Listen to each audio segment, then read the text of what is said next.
This podcast is brought to you by Platform Equinix. Platform Equinix provides government agencies with the global ability to digitally transform by deploying new command and control capabilities through private interconnection to mission partners, network, cloud, and other digital service providers.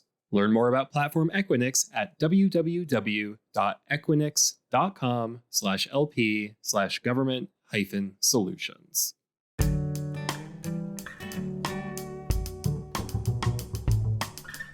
Hello from beautiful San Diego. My name is Jordan McDonald, staff writer with GovCIO Media and Research, covering AFCEA West 2024. Today I'm joined by Charlie Bahk, director of the Software Factory at the United States Marine Corps. Welcome to the show. Yeah, thank you. Pleasure to be here. Charlie, let's just get right into it. I know the Software Factory that the Marine Corps has stood up has been around for about a year and some change, with goals of making it a 3-year pilot. About 7 months. 7 months. 7 months. 7 months. How have those 7 months been? What is some of the progress or accomplishments that you've had in that time? Yeah, it's been tremendous. What a learning experience it's been, right? This is a human capital innovation initiative, and and this is multifaceted, by the way.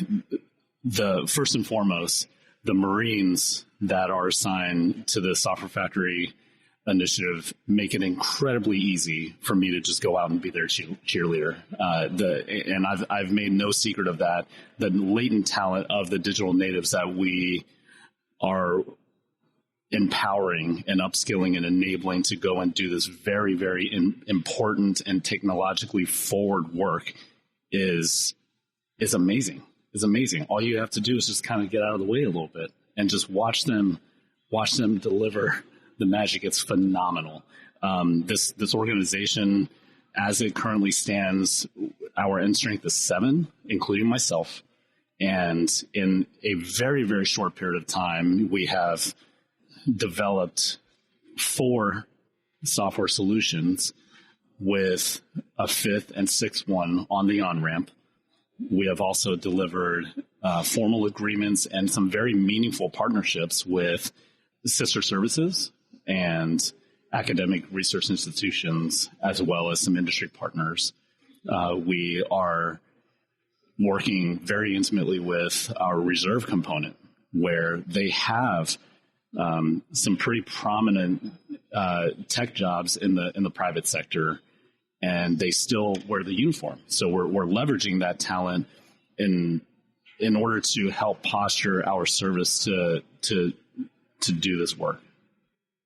You mentioned the latent talent of people in your software factory. I'm wondering how you upskill them while also making sure that you can develop their talent further without punishing them for stepping out into the program for the 3 years that. Yeah.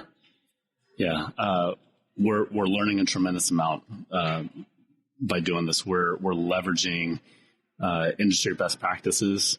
We own the pen right now. This is a critical time for the organization because we own the pen in terms of drafting up standards, policies, doctrine and strategy to be able to give that to the institution and saying, hey, these are the lessons that we learned in this pilot that you have authorized us to go and execute. And what we have learned is that because remember, what we're doing is we are establishing this digital operations. And when I say that, I'm talking about software, data, and AI competencies. We're trying to turn that into a core competency, because right now it's not. We're outsourcing it, and we've been outsourcing these exquisite skill sets for a very long time. And in order for us to internalize that as an internal core competency in terms of capability, we have to establish a career path for these Marines to continue to do the work that they're so passionate about. The proof is in the pudding, right? They are working around the clock by choice, because they find so much meaning in this work that they're doing. So we need to incentivize them to continue to do that because number one, it takes so long. It takes a while to grow this talent in a single person. And two, because it takes so long, and under the blended retirement system, these Marines are not necessarily compelled to stay in for the long term unless it is a personally driven decision. So we need to give them the entire ecosystem, and most important component of that ecosystem is a meaningful work aspect. But also, like you said, we need to ensure that the institution is not inadvertently penalizing them for stepping outside of their primary MOS to do this work. We need to give them a fully developed career path with opportunities to ascend, opportunities to promote and advance, and eventually step into leadership roles where the newer generation comes in behind them and they get to pass that knowledge on to them. You mentioned that the software factory is born out of a desire to internalize operations that normally you would outsource to contractors. Is this sort of a replacement for that, or something that you see more working in tandem with what already exists? Yeah, it's complementary because we want to produce an operational capability. What I mean by that is we want to give the tactical level commanders at the 05 and 06 levels to be able to have the capability within arm's reach, where if they need to modernize or streamline any part of their unit or their staff processes or any part of their decision-making cycles, we need to give them the tools to be able to pull that to the left as far as possible. They need to be faster than their opponent. And one of the biggest ways of doing that is giving them the Marines with the skill sets to be able to do it in an institutionalized manner. Right now, the way that they go about doing that is they have to write an urgent need statement. It's basically a formalized requirement back to the service, and it takes a while, for the minimum viable product to be delivered back to them. When it does get delivered back to them, most, if not all of them, have moved on from their commanders. Or number two, just by happenstance, they have the MacGyver in their formation, and that's not an institutionalized solution. So when we talk about producing this set of capabilities as a core competency and then installing it into like the very forward edge where our actual war fighting takes place, that's the dream. And in order to do that, we have to use contracted labor. And it's not just contracted labor. And I kind of wince at the term, right? Because they're technically contractors, but they're the very best across industry right now as an accelerant to helping us to turn that into a core competency, almost like a personal trainer, right? And eventually there's a manpower mix that is ideal for this solution. It's mostly organic, uniform wearing, deployable units or deployable Marines, complemented with our civilian Marines, so our government civilians, and even some contracted labor to stay on, where we can continually tap into the industry market. Let's talk about the dream. I know the software factory has only been in operation for about 7 months, as you mentioned.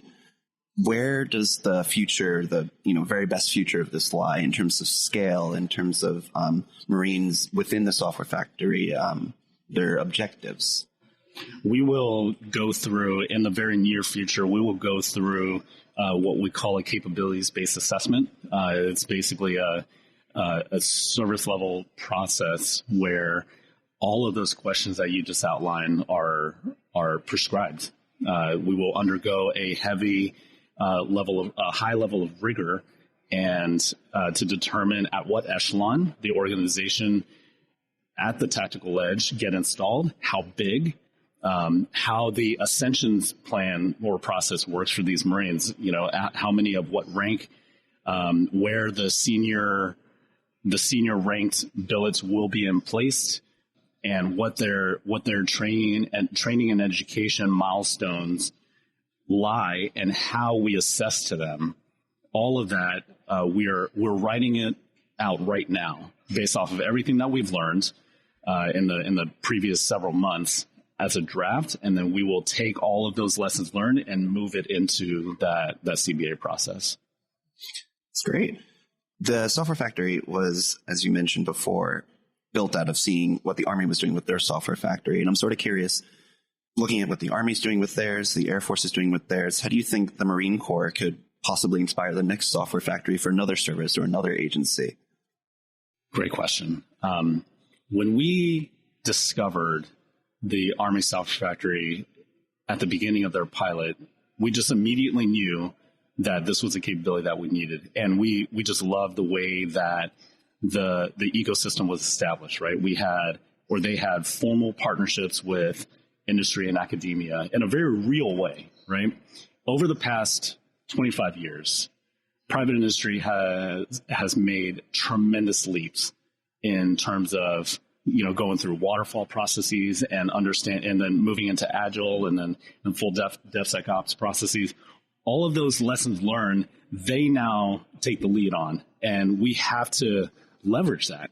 And they've done a tremendous amount of work to craft this ecosystem all the way down to the facility being located on an academic research institution campus, right? So we said, hey, this is a capability that we want, but we don't want it to result in another case of duplicative spending. We're all American taxpayers. We got to be responsible. So why don't we just move in with them and leverage the tremendous amount of work and resources that they've already put into this effort? And we're hoping that, maybe this is a model that can serve as a blueprint to be more economical with the very, very limited resources that we have across the landscape. And when we do that, we can coexist under the same roof and expand our abilities to cross-pollinate ideas and best practices, and even some of the work that we've already delivered. Absolutely. Well, Lieutenant Colonel, I, for one, am very excited to see how the development of the software factory goes over the next 2 years and some change, and see how this can serve as a model for other software factories within the service. Just wanted to thank you for coming on the show. Otherwise, are there any other questions that we didn't touch that you think are really important to talk about? Yeah, I just wanted to re-emphasize the importance of the investment in our people. Yeah. And your questions did a great job of outlining that.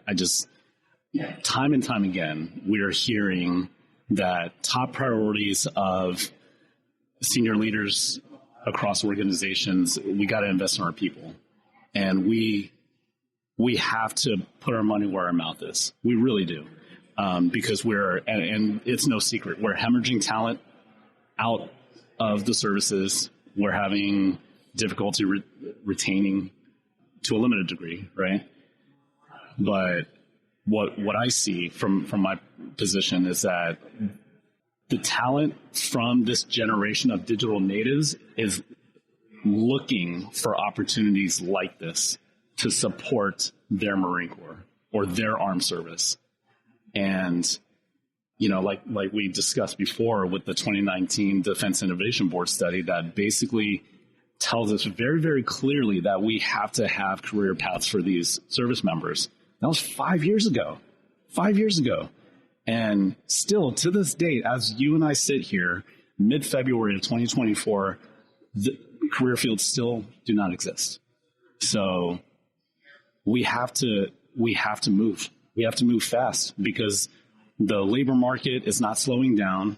The threat landscape of our future conflict is coming at us rapidly. We have to figure this out.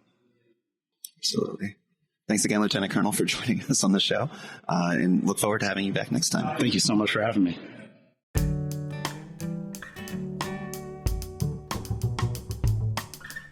GovCast, along with HealthCast and Cybercast, is a production of GovCIO Media in Research. To explore our content, visit our website, govciomedia.com. Keep an eye out for new episodes every Tuesday. And if you like what you heard, leave us a review on the podcast platform of your choice. Have a topic you want us to discuss? Contact us at newsletter@govcio.com.